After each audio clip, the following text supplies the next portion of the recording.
Welcome to FOBtv, the future of business. This is Kevin Benedict, your host today, and I'm very excited to introduce Geoff Webb with us today. Geoff, thanks for joining. Hey, thanks for having me, Kevin. It's looking forward to this. It's going to be fun. Geoff is the Vice President of Strategy for a company called Pros, and you guys do a lot of very interesting things in the area of artificial intelligence and machine learning and other things for companies all around the world. Focus on the area of sales and pricing and other things. So I'm really interested in this component, especially because, especially early on in my career, I spent a lot of time, in pseudo selling roles, kind of on the, technical part of the sales there.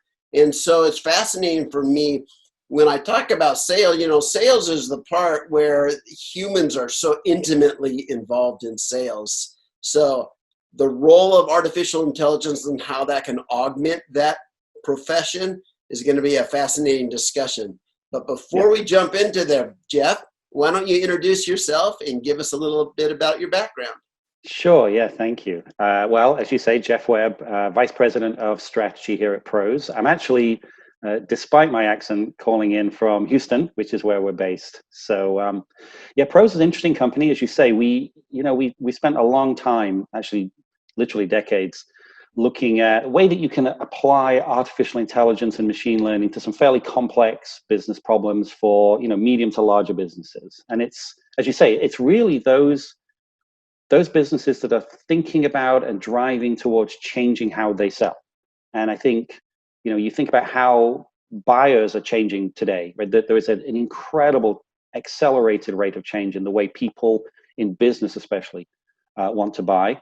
So it's typically the kind of companies we're working with are those that are thinking through the challenges and addressing those challenges of, are we selling the right products? Are we selling them at the right price? Do we understand where our revenue is really coming from? What's driving profitability? And how can we accelerate our sales force ability to just engage with customers in a timely way with the right set of products and recommendations and sort of a more intelligent selling approach?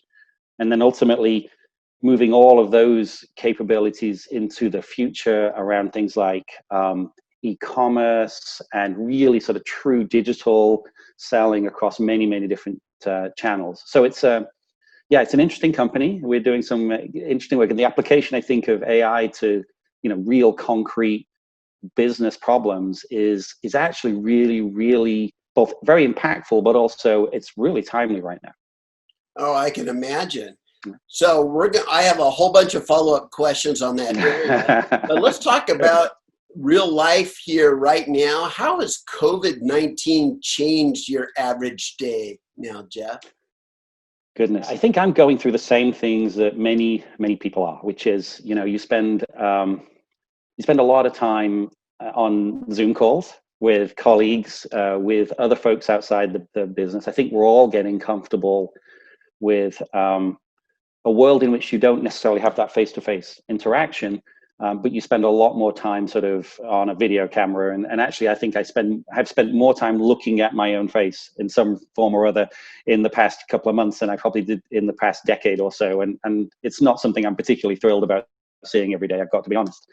But I think everybody in every business is facing the same thing. And I think as we talk through the challenges that salespeople face in the future, it's really this.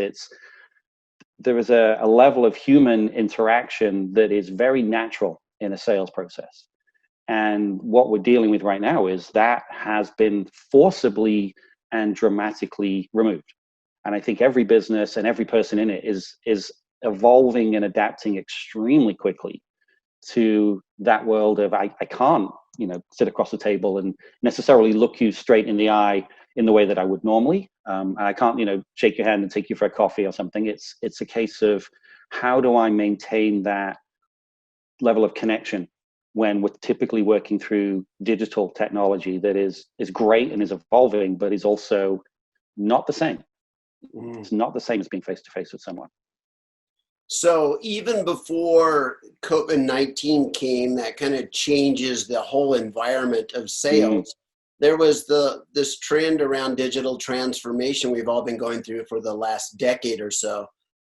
How have you seen, if we just go back 5 years, how has the profession of sales been impacted by digital transformation? Yeah, it's been kind of a thing that's been gathering momentum over time. I think, many businesses have looked at this sort of idea of digital transformation and thought through, well, how do you transform the business? First of all, the question that many ask is, well, what does that mean, and what do we actually need to do? And an awful lot of digital transformation initiatives actually flounder, right? They begin with great hopes and great expectations on this wonderful journey, and then it sort of peters out and they run out of steam. Often because they find it difficult to tie back the work that's going on and the budget, to meaningful business growth, business changes, things that impact the day-to-day operations and ultimately the strategic operations of the business. In sales, it's a little different. What we're seeing in sales is that as customers change the way they buy, and we do and engage regularly with third-party organizations to do very broad sort of global surveys on buyer behavior and customer behavior and the process of selling. We see a really accelerating trend towards much more self-service, right? The buyer has become highly informed, highly engaged. Buyers, they in the B2B world especially, they kind of operate in packs, right? They share information. So they're very, very informed about what's going on in the market. They want to drive a lot of the process themselves. And the sales force has been adapting to that. And I think, a few years ago, there was, there's one or two reports published around the sort of the death of the B2B salesperson, and, it's all going away and it's going to be terrible. And actually what we've seen is it's not, right? It is, it's been a rebirth of the B2B salesperson over the past few years, as they have become, in many ways, what's become the key differentiator for many businesses, right? Your ability to provide a really great buying experience could be the biggest differentiator your business has. And what's happened now is, again, the heat has been turned up on that based on what's happened with the pandemic, based on the fact that the nature of those interactions has changed. So the B2B sales world has become one in which salespeople are required to be at least as informed as those highly informed customers and buyers, at least as engaged, that they're working to be highly, highly responsive to a buyer that probably comes in either with very broad questions around, well, what should I do to solve a problem? Or may come in with very, very specific questions around, is this exactly the right way to address this? Are you sure this is the right set of technologies? Is this the right product or service?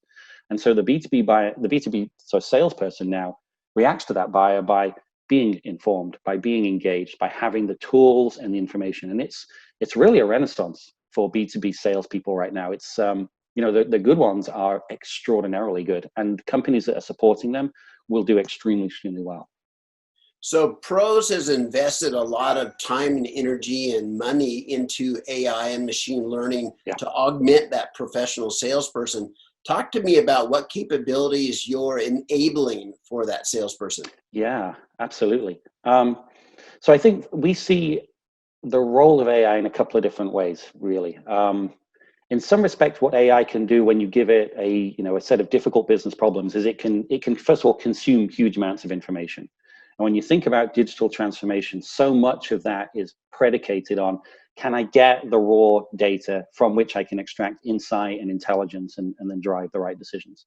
So what AI can do is it can eat a lot of information, look for patterns that people would miss, and then come back with, basically a set of actions. It can say, well, look, this is, I'll give you an example. It can say, you're selling this set of products at this price to this type of customer. Actually, I can guarantee that you could sell it for more money if you sold it like this. And you can see sort of margin uplift and sort of operationally driving those interactions. The other thing, though, that it can do is it can, as you say, augment the decision-making process. So in addition to sort of transactional decisions that can be taken that are based on real data and data science and not gut feel and intuition, AI can then feed that kind of insight and intuition into a salesperson's hands at the point of interaction with the customer. And that's really transformational, because what you then have is, you have a salesperson who's literally talking to a customer minute by minute, who can provide the right kind of information, the right insights. So actually, let me explain why I think this is the right product for you. Let me explain why this is the right packaging. No, you shouldn't be buying that. You should be buying this for these reasons, or this is exactly the right price for you because you need it like this, and this is what's value for you. And so you see AI being able to deliver insight based on the ability to gather that data. And then you see the salesperson really delivering what they deliver best, which is context for the business and empathy for the customer. And you bring together that sort of empathy and context with insight and in analytics, and you're really starting to power the way that selling has to happen in the future, because that's essentially what the buyers are demanding. That's fascinating. So we all know that machine learning and artificial intelligence are dependent upon the data that they're fed. Give some examples of, where do you guys look for data that's going to be useful for salespeople? Yeah, we really think of data in sort of, I would say, three big buckets of information, right? And this really goes back to this sort of mantra that we have of, as a business, we say you have to be really good at three things when you're in the world of digital selling. And those are, you need to be really good at listening, you need to be really good at personalizing, you need to be really good at engaging, right? And the listening part is just that. It is gathering sets of data that enable you to be smarter, to be, just to better understand what's going on in the world.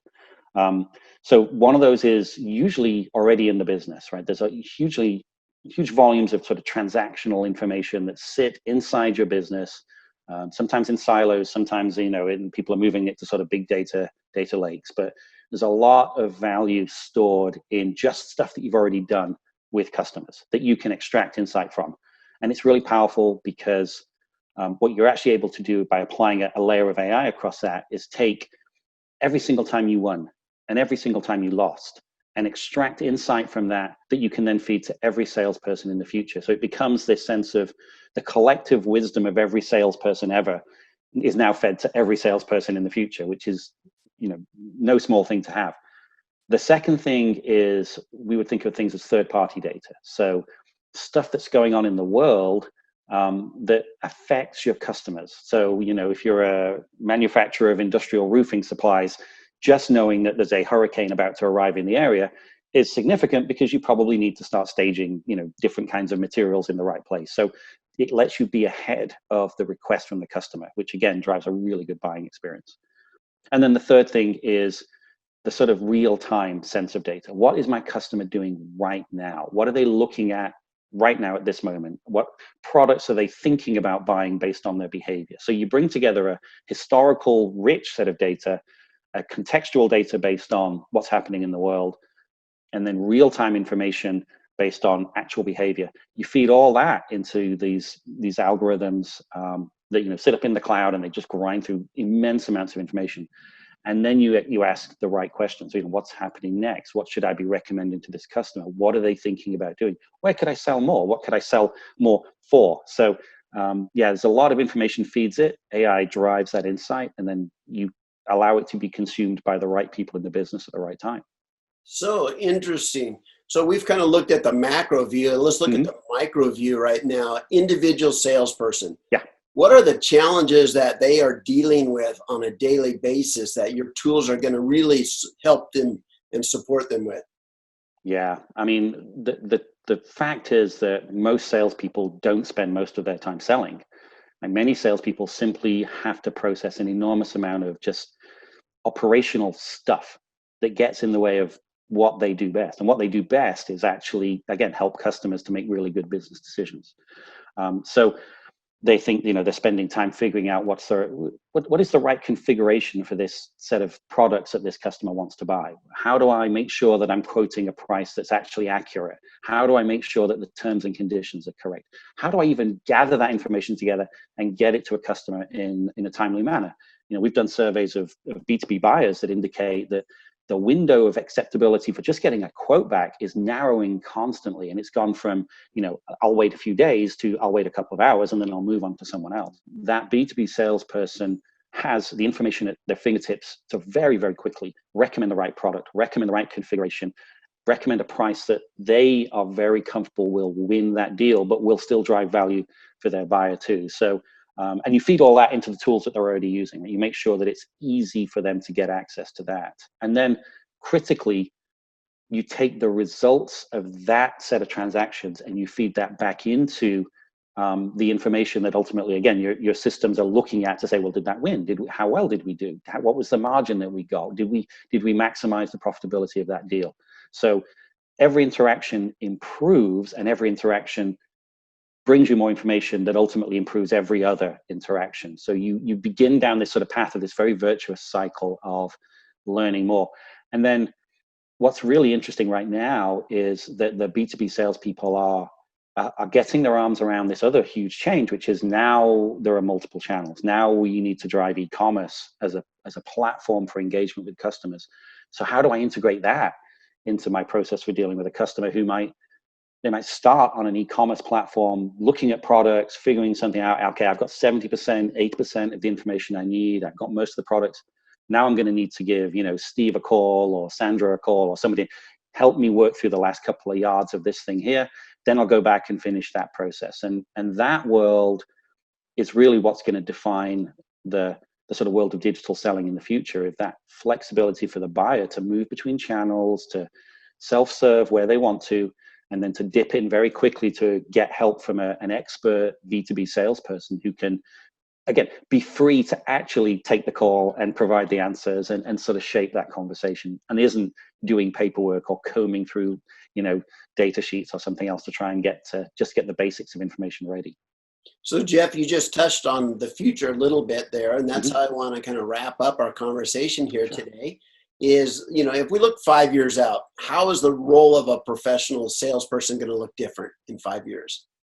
Yeah, I think from what I see when we talk to people and we look at where the sort of digital selling overall and the role of the salesperson within that is evolving and shaping up today, and the sort of direction that's headed.